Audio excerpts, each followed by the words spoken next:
Nobody tells you that walking out the door doesn't mean that you've walked out of the hole. I left the marriage. I did not leave the hole. So, after you leave a marriage or a relationship, people expect that the story is over, but it isn't. The marriage ends, but the patterns really, honestly, they don't get the memo. You still have these recurring thoughts. You're second guessing what you say, how you say it. Your body is still bracing for that thing that isn't actually there anymore. So it's this weird in between where you know you're safer than you were, but you still aren't living at peace because that hole isn't about them anymore. Now the hole is the version of you that they built, but you're still living inside it even after they're gone. So healing after the breaking of a marriage isn't a moment. It's actually like this hole that you've climbed into slowly and repeatedly, and sometimes while still falling back in.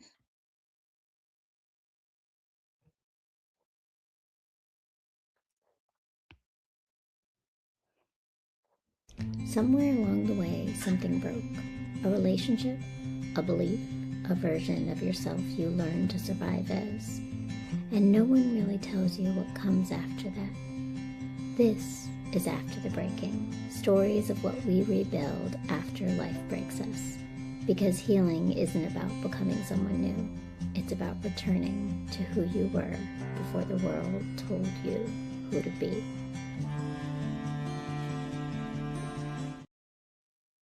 So welcome to After the Breaking.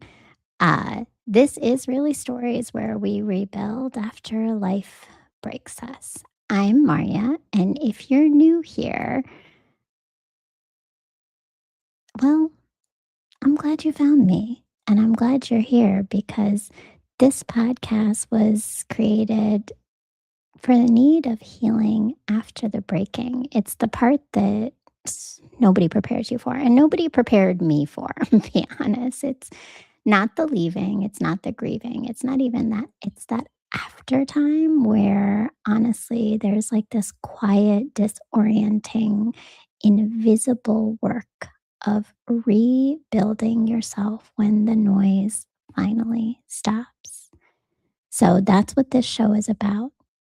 And the show and everything I do, the work I do to support women through coaching, the courses I created, the shows that I have called Pain to Power, which is my produced show, also on this network, all of them are rooted in one foundational belief. Healing is not about becoming something new. It's really about returning to who you were before the world told you who to be. So, if right now something in your life has shifted and you are tired of performing that okayness, and maybe you're in that season of after the breaking, you're in the right place. And if you haven't done it yet, please make sure that you subscribe. I'm producing this live today, so we are going to be a little messy at times, but still keeping it together as best we can, right? So make sure if you haven't done it yet that you subscribe, you like, leave a comment on something that resonated with you, or even something that maybe I missed that I should be adding into this conversation, something you want to hear about. If you are in this season of after the breaking, what do you need? What do you need to hear?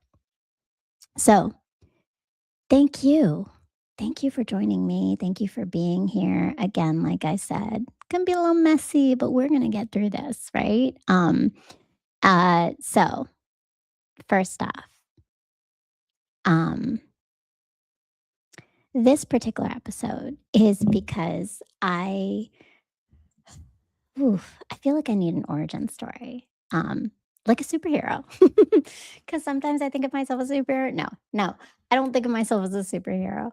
Sometimes I think we often, and this is why I created the show Pain to Power, which is my talk show where I interview people, is that we see the end result of people, but we don't understand what they went through to get there.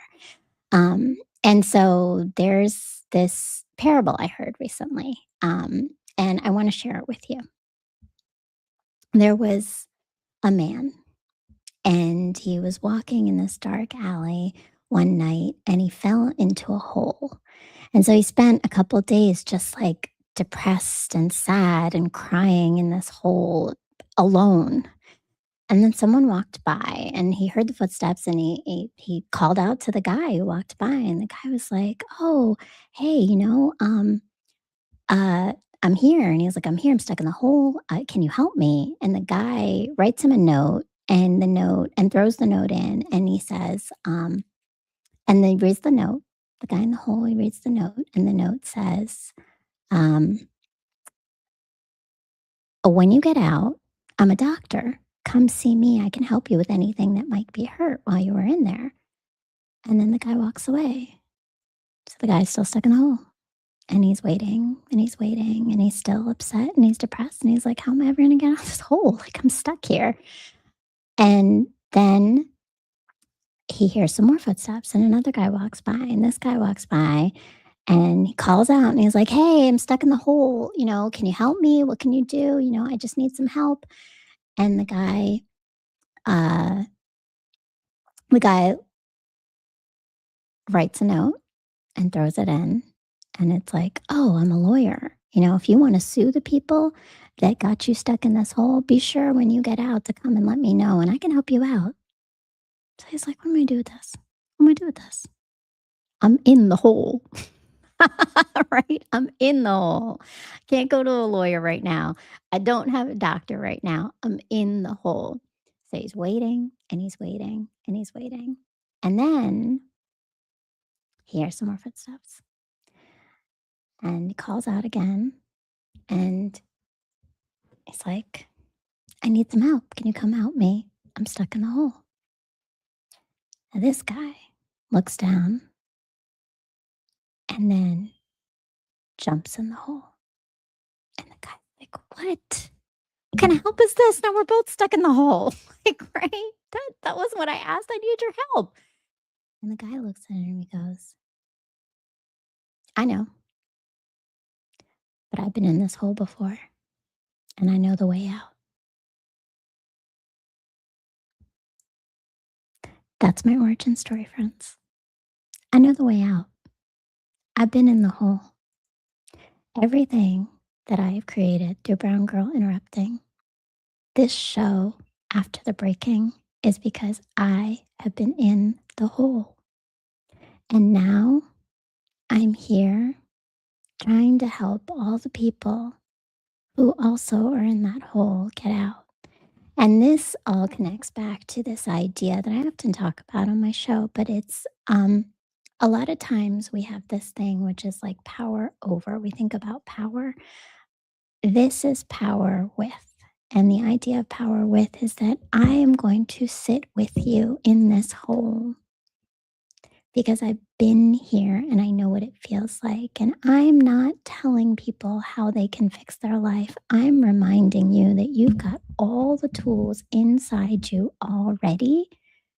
They've just been buried under messages of harm, under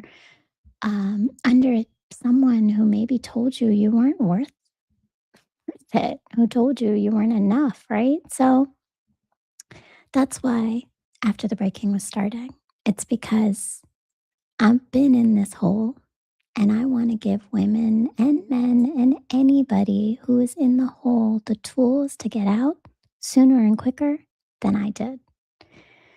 So that's why I do the work I do. But I also want to talk to you a little bit about some of the things that I've gone through to get here, right? So my origin story really, okay, I'm going to start with this.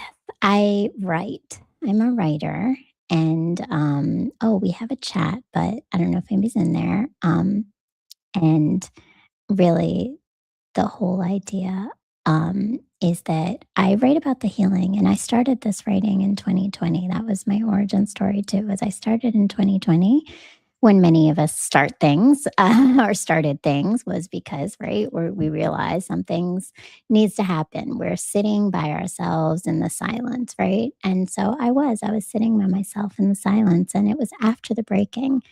I had left my marriage. I had thought I was healed and good to go. And I even, after 6 months after leaving, started dating. And what started to come up was all those broken parts of me.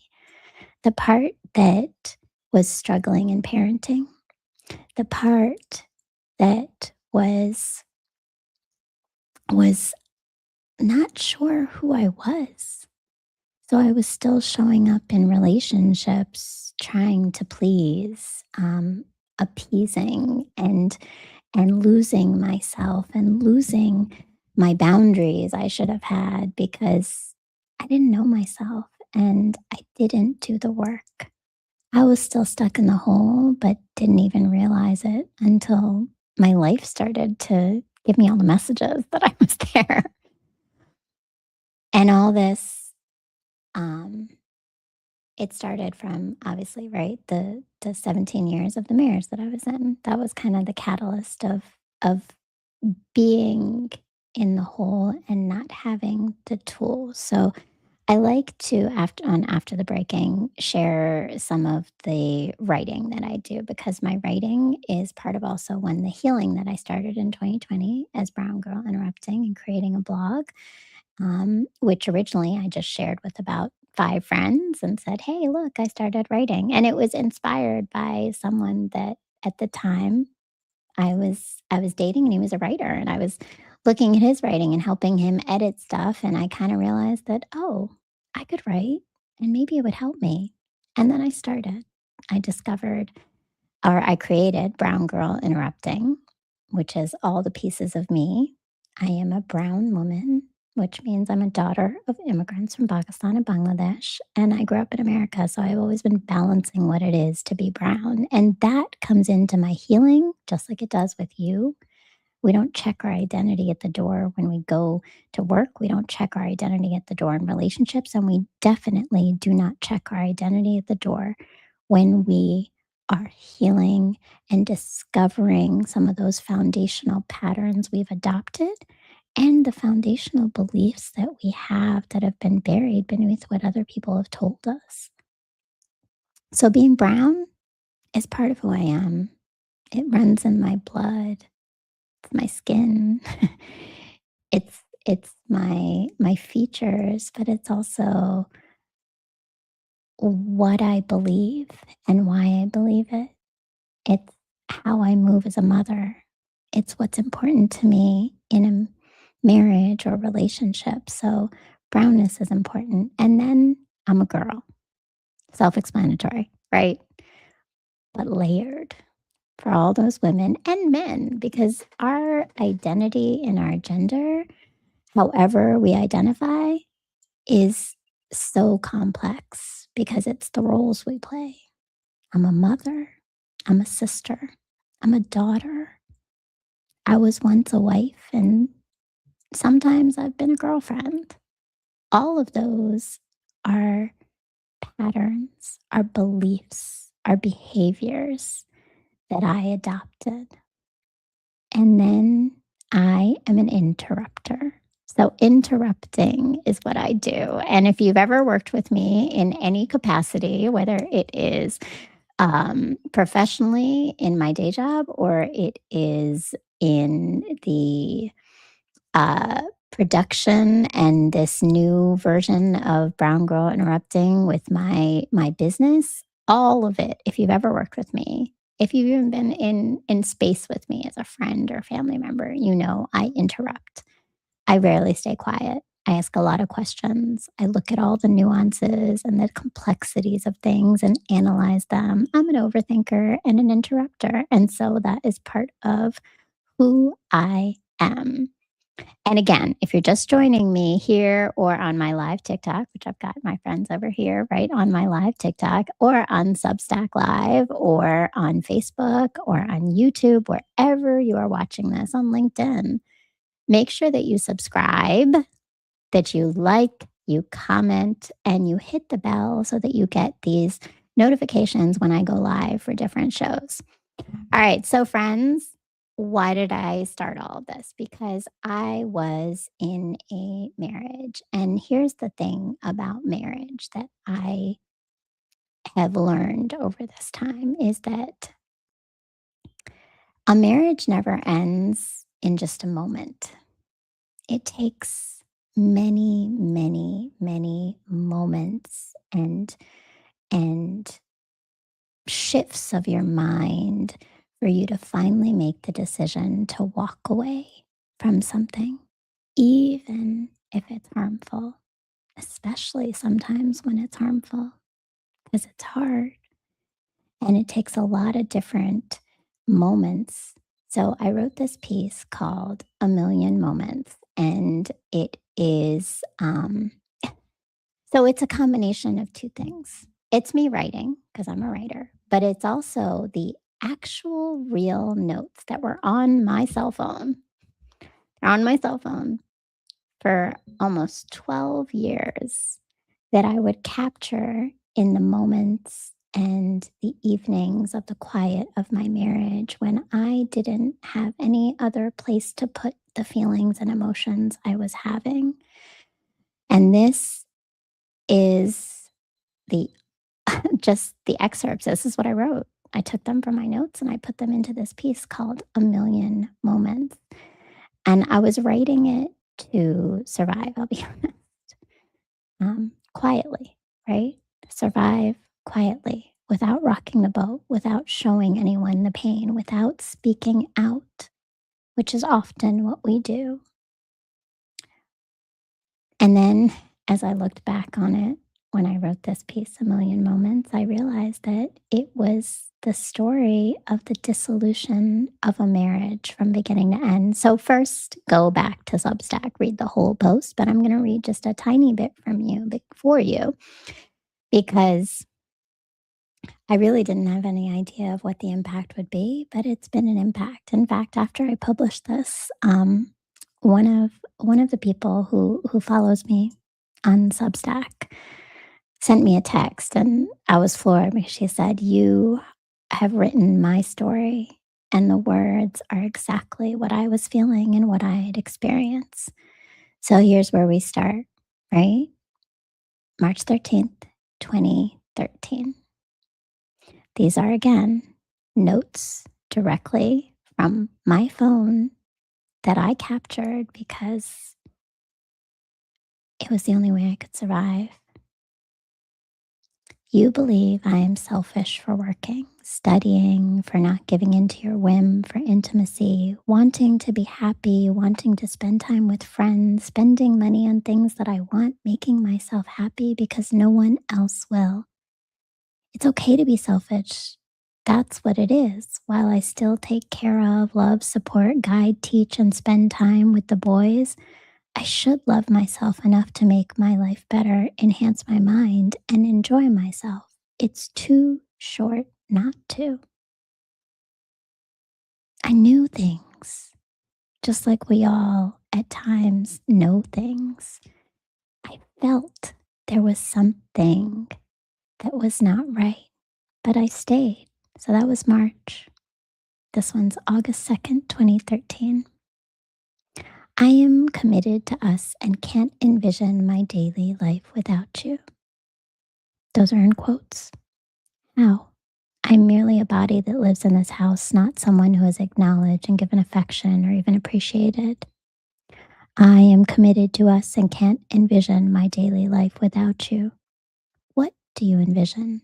Does it match with what I envision? If not, that is the message that we can't do this anymore. This was slowly becoming the message of life that I wasn't where I was meant to be. And I felt the discomfort, which a lot of us do, but We don't move because we weren't meant to. And when I look back on my life and my origin story,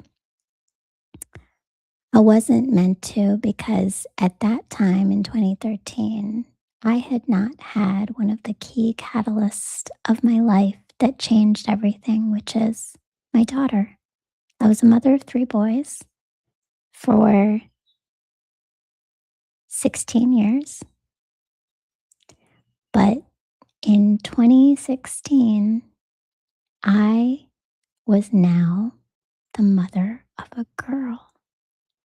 And that was the moment when I knew I could no longer stay in that marriage. So here's the next excerpt. It's from July 29th, 2018. The first day of the rest of my life, a book has closed, and now I'm rewriting a new one where the central character is no longer someone else. I've been given a gift to be born again and frame the narrative of my second life. So in 2013, all the way to 2018, the woman who had been writing those notes had no idea where my life was going, that one day I would now be the woman who knows how to sit in the hole and get us out. That's my origin story. That's why I do this work, because I honestly wish someone would have climbed in with me, could have given me some of these tools. But instead, what happened over these 8 years is that I started to figure it out myself. And I had a village, definitely had a village. I'm not saying I wasn't supported, but I definitely didn't have someone who had gone through this step by step, piece by piece, guiding me through it, knowing what I was up against in co parenting, knowing what I needed to keep in my mindset when it came to parenting grown boys into men and a little girl into a little woman. All of those require tools. They require some serious difference in how you think, what you believe, how you move in your life and your actions. So my writing turned into my show, Pain to Power. And in 2022, when I started to now share the stories of others, I built a toolkit for myself. And for the last 5 years, it has helped me to find my way out of the hole and build my own toolkit for others. This year, or really last September, I launched a course called Empowerment Unlocked. And in that course, I take a framework that I have been building through my experiential knowledge of healing from emotional abuse and co parenting with emotional abuse and parenting and just discovering myself through dating and relationships and all the pieces of me. And this framework is all about how we return to come home to ourselves. Because, as I said, the foundation of my work and this show, After the Breaking, is that healing is not about becoming someone new. It's uncovering the person you were before you were told who to be. That beautiful shining light that was dimmed by someone's discomfort or ego. That strong person, woman, man, whoever you are, that knew what was important to you, what you wanted a family to look like, what you wanted love to feel like. All of that exists still. And if you're here with me after the breaking, I can help you continue to get back to that and live in your truth and authenticity. So, return is my framework where we remember those patterns, we examine them. Oh, you know what? Hey, friends, I can actually show you exactly what we're talking about here. here it is. This is it. This is the framework. And I know TikTok friends, you can't see it, but if you go to YouTube, you'll see it. It's right there. We remember who we are. We examine our patterns. We transform them because it starts with your mindset shifts. Your body and your behaviors never change if your beliefs are still staying in the same place. Your beliefs about yourself and your worth, your beliefs about what it is to be a parent, your beliefs about relationships and what they're supposed to be, your beliefs about your own roles in your life, all of that. We have to examine it and we have to transform those mindsets. And then we unlearn our patterns. Those are behaviors to finally reclaim who you truly are, that truth of you without the baggage, without other people's expectations, living free and at peace, finding your way out of the hole. And then we nurture because all of this doesn't just change because you figured out some tools once. Life's going to hit you again. Oh, man, life's going to hit you again, friends. It's hit me like 101 bazillion times. I can't even count how many times in the last 8 years something has come and hit me. And it's from all different directions. But I figured out the tools. And the nurture part is to give myself grace to fall sometimes again and then stand right back up every time a little bit faster than I did before. And nurturing the joy, because joy is how we continue to heal. Smiling, laughing, dancing, singing, doing activities and moving, all of it is part of healing. So this is the framework I created. This is the work that I do. After the Breaking is a show where I break down and make the invisible patterns that we've held on to visible. And Empowerment Unlocked is the 5-week a 5-week course that I developed to help to guide us in examining some of those patterns and building a safe community and connections to be able to start unlearning them and reclaiming our true selves. And finally, if you want to go even deeper and get to the real work, I coach you one-on-one. All of this is connected on my link tree below. And if you haven't done it yet, make sure that you subscribe, you follow, you like, because here I am. I'm here ready to be in the hole with you because I know how to get out. And follow me. Make sure you subscribe, you like. Here we go. I'm going to show it to you once again. There you go, friends. Subscribe, like, comment, leave a comment. It is free. It is free. Like, you don't take more than a few seconds to just write some words down and tell me, how did this resonate with you? What did you hear that I hit the mark on? And maybe I need some guidance. What else do I need to know? What else do we need to talk about? What else do you want to hear about this season of After the Breaking?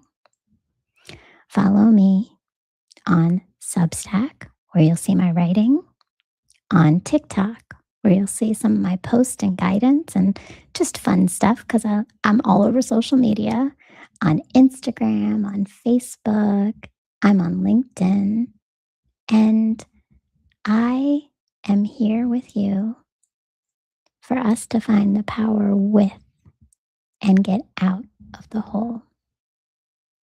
So thank you for joining me today, and continue to heal, continue to find your power, continue to find the tools, and join me as I'm doing the same. Peace, love, and light.